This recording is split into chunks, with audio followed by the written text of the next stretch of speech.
할렐루야. 제가 잠시 기도하겠습니다.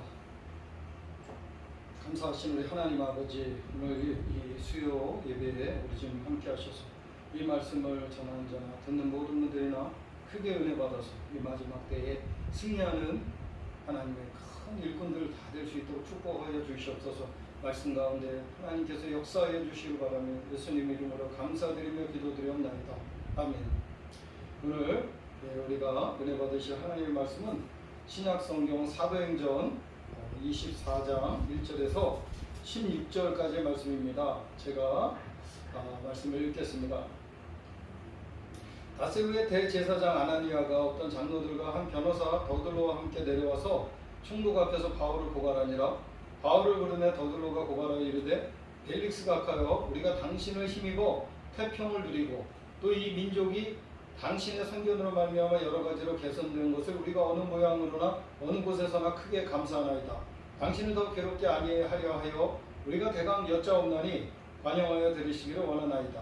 우리가 보니 이 사람은 전염병 같은 자라. 천하에 흩어진 유대인을 다 소유하게 하는 자요 나사렛 이단의 우두머리라. 그가 또 성전을 더럽게 함으로 우리가 잡았사오니 당신이 친히 그를 신문하시면 우리가 고발하는 이 모든 일을 아실 수 있나이다 하니 유대인들도 이에 참가하여 이 말이 옳다 주장하니라. 총독이 바울에게 머리를 펴시하여 말하라 하니 그가 대답하되 당신이 여러 해 전부터 이 민족의 재판장 된 것을 내가 알고 내 사건에 대하여 기꺼이 설명하나이다. 당신이 아실 수 있는 바와 같이 내가 예루살렘에 예배하러 올라간 지 열이틀밖에 안 되었고 그들은 내가 성전에서 누구와 변론하는 것이나 회당 또는 시중에서 우리를 소동하게 하는 것을 보지 못하였으니 이제 나를 고발하는 모든 일에 대하여 그들이 능히 당신 앞에 내세울 것이 없나이다. 그러나 이것을 당신께 고백하리이다. 나는 그들이 이단이라 하는 도를 따라 조상의 하나님을 섬기고 율법과 선지자들의 글에 기록된 것을 다 믿으며 그들이 기다리는 바 하나님께 향한 소망을 나도 가졌으니 곧 의인과 악인의 부활이 있으리라 함이니이다. 이것으로 말미암아 나도 하나님과 사람에 대하여 항상 양심의 거리낌이 없기를 힘쓰나이다. 아멘. 네, 오늘 이 수요 예배에 또 이렇게 온라인 예배로 참석하신 우리 성도님들을 환영합니다. 오늘 말씀은 바로 이 바울에 대한 고소와 변명입니다. 사도행전 24장 1절에서 16절까지의 말씀인데요. 네, 바로 이제 이 말씀은 이제 사도행전의 이제 후반부로 이제 가고 있습니다. 이제 이 사건들이 예루살렘 또 가이사랴에서 해결이 되진 않지만 그러나 이 사건의 해결을 위해서 결국 로마로 바울 사도는 이제 가게 되죠. 이것이 바로 강권적인 하나님의 역사입니다. 그래서 우리는 이 세상을 살아갈 때 눈앞에 어떤 일들이 닥친다고 해서 그냥 무조건 원망하고 불평하는 그런 사람들처럼 살아가서는 안 되겠습니다. 우리는 이것에 숨겨진 어떤 깊은 의미를 정말 하나님의 뜻을 알고자 하는 그런 정말 영적인 우리 그리스도인이 되어야 될 줄로 믿습니다. 그렇지 않으면 달면 삼키고 쓰면 뱉는 그런 세상 사람들과 같이 될 수밖에 없다는 거죠. 우리 그리스도인들은 그런 시각을 가지고 그런 판단을 가지고 그런 가치관을 가지고 살아서는 안 될 줄로 믿습니다.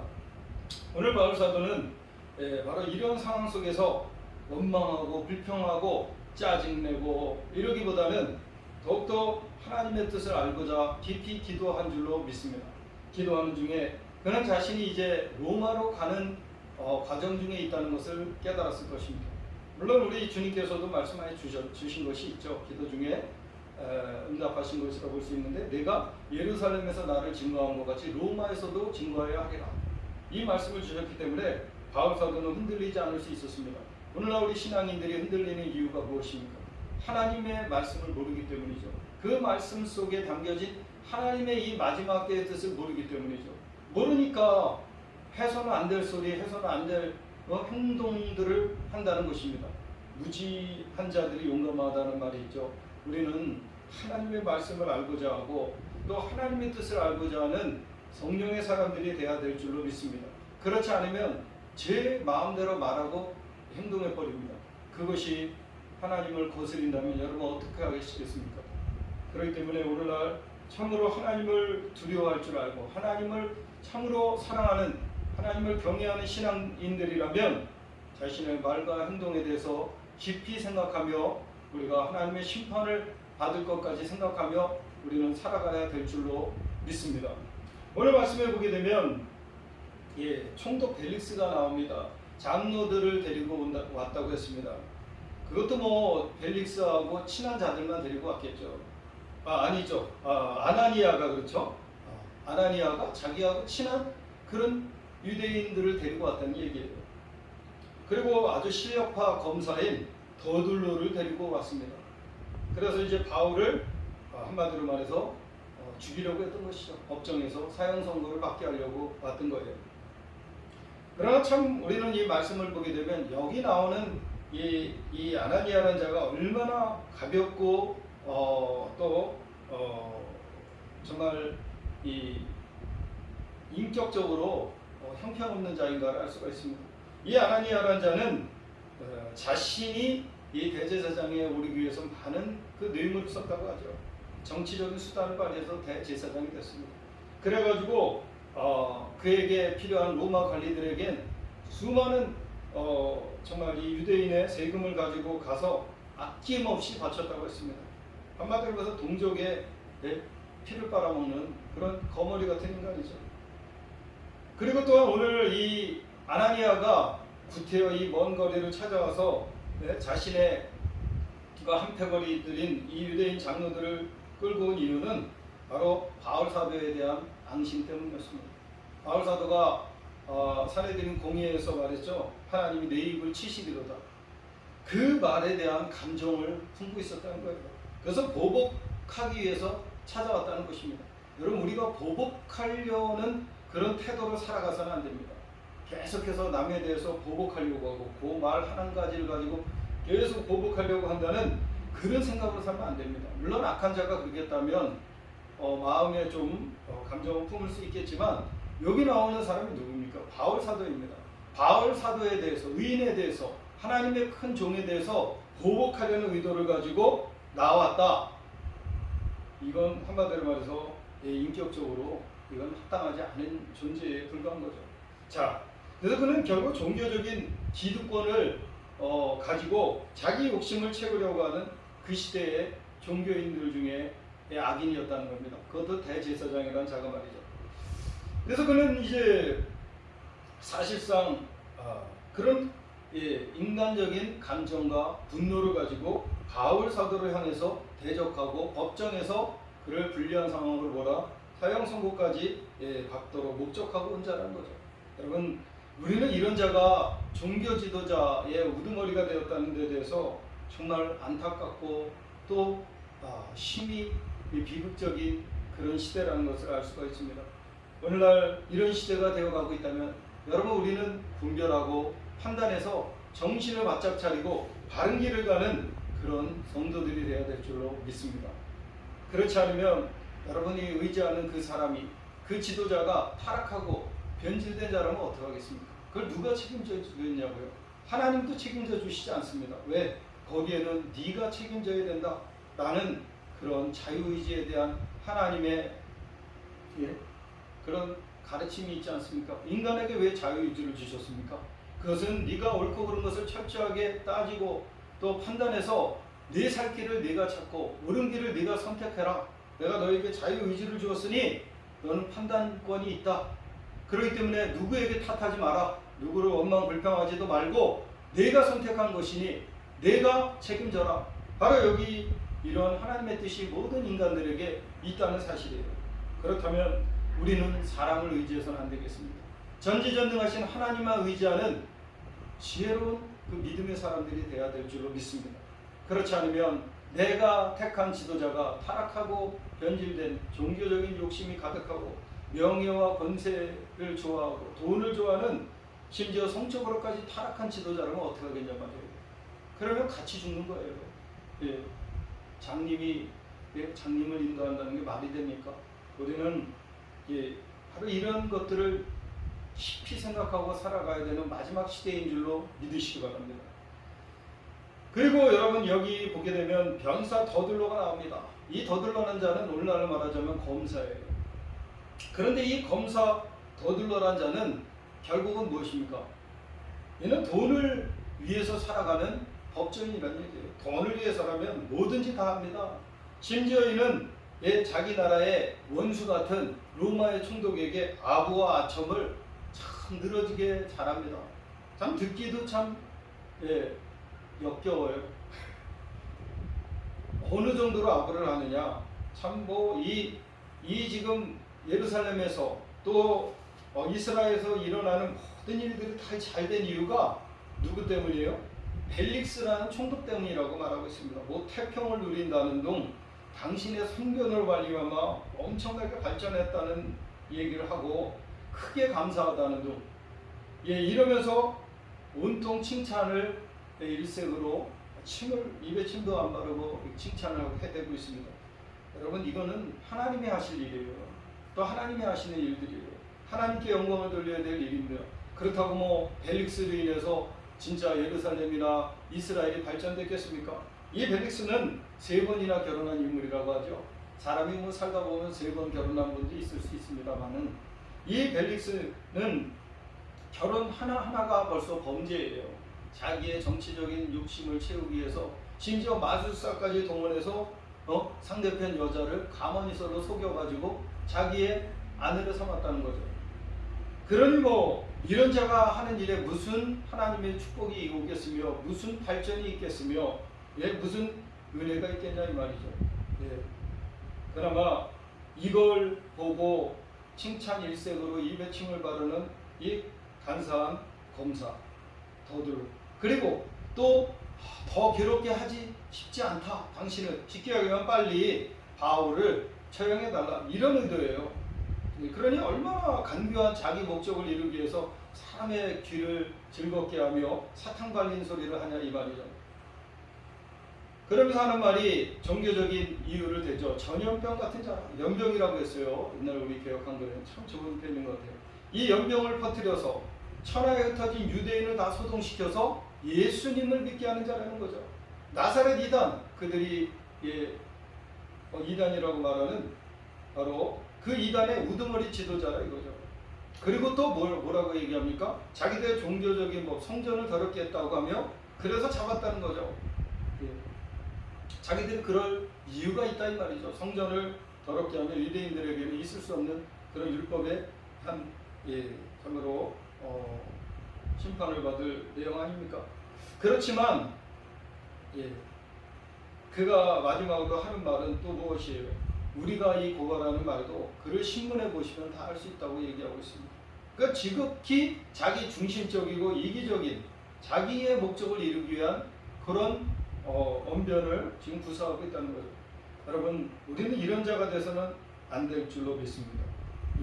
검사라면 마땅히 자기가 이렇게 해야 될 그런 재판에서는 당당하게 얘기할 수 있고 이런 의인 하나님의 종인 바울 사도를 대할 때는 검사도 좀 양심이 있어야 되는 거 아닙니까? 물론 자기가 최선을 다해 노력하는 것처럼 보이더라도 얘는 지금 자기가 실력파 검사이기 때문에 바울 같은 자는 아무것도 아니라고 생각하고 터무니없는 그런 칭찬과 또 오버하는 그런 말들로 가득히 하고 있다는 얘기죠.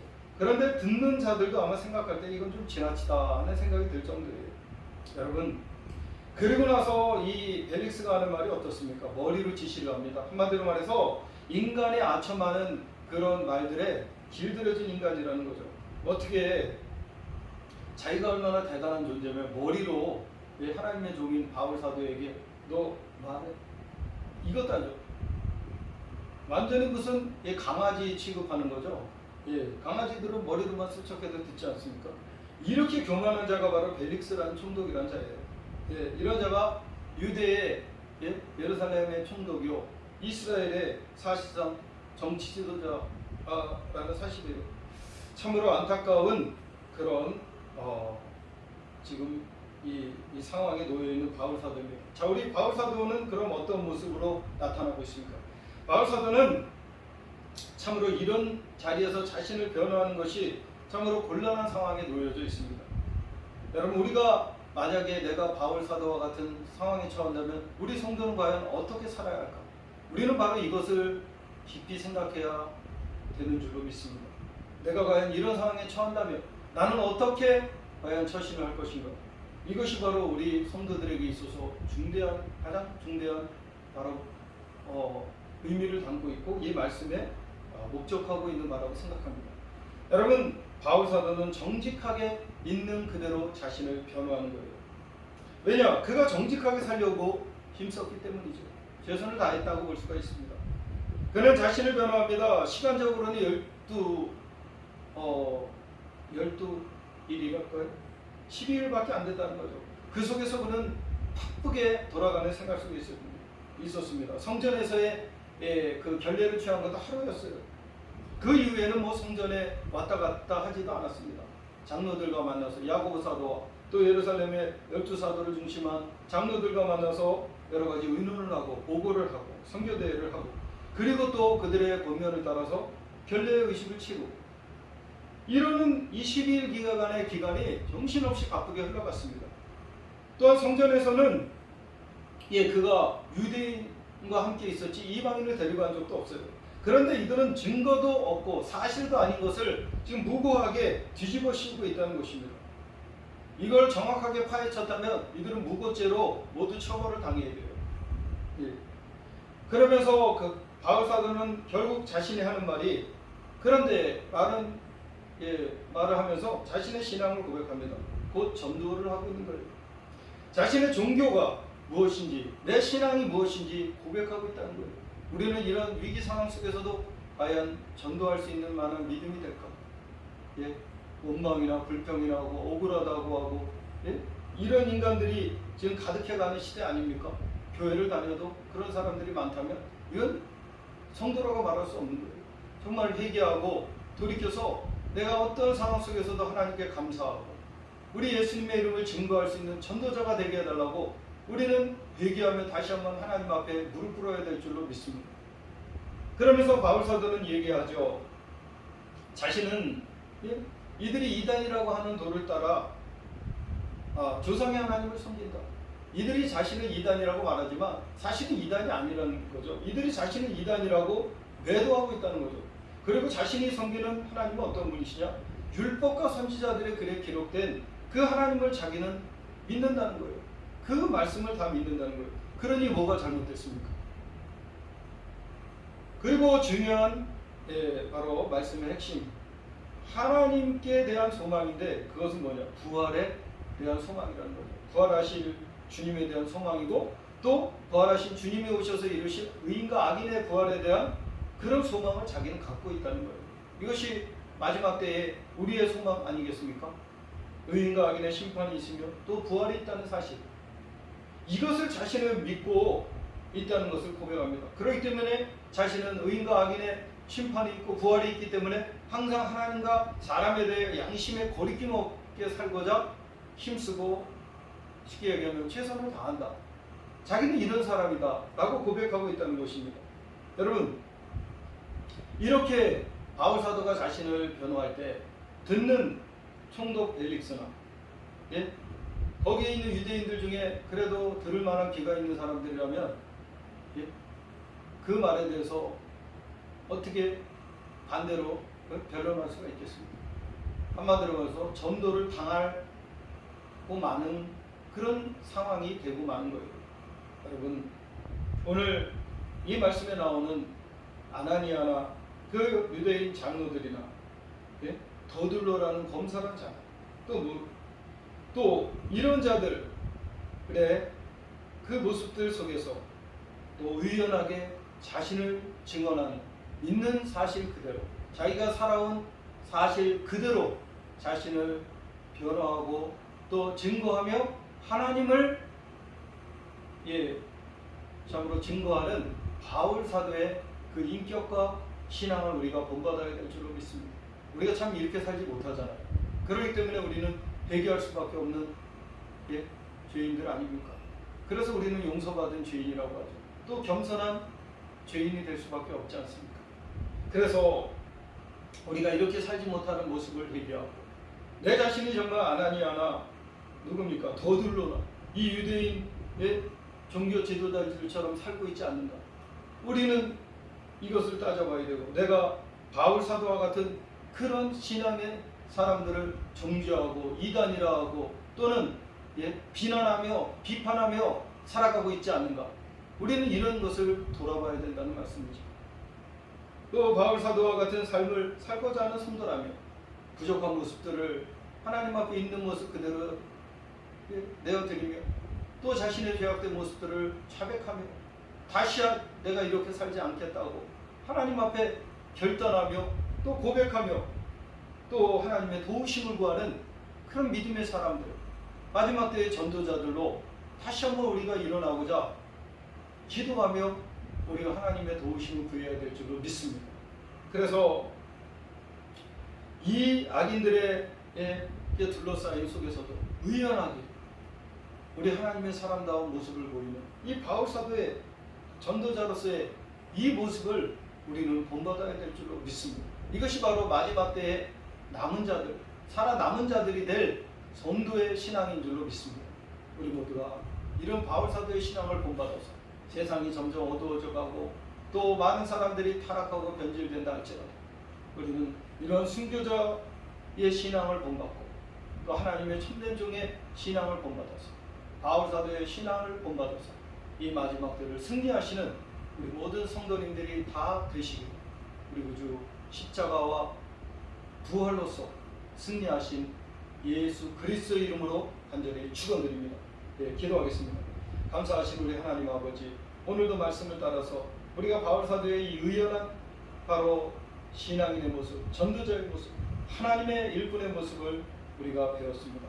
주님, 세상은 타락하고 많은 사람들이 세상에 넘어가 타락하고 변질되어 가지만 우리는 바울 사도의 이 순교 신앙을 본받고 담대한 전도자의 신앙을 본받아서 끝까지 우리는 회개하고 또 믿음으로 승리하는 승리자들의 신앙이 될 수 있도록 우리들을 도와주시고 축복하여 주시옵소서. 우리 구주 예수님의 이름으로 감사드리며 축복하며 기도드려 나이다. 아멘.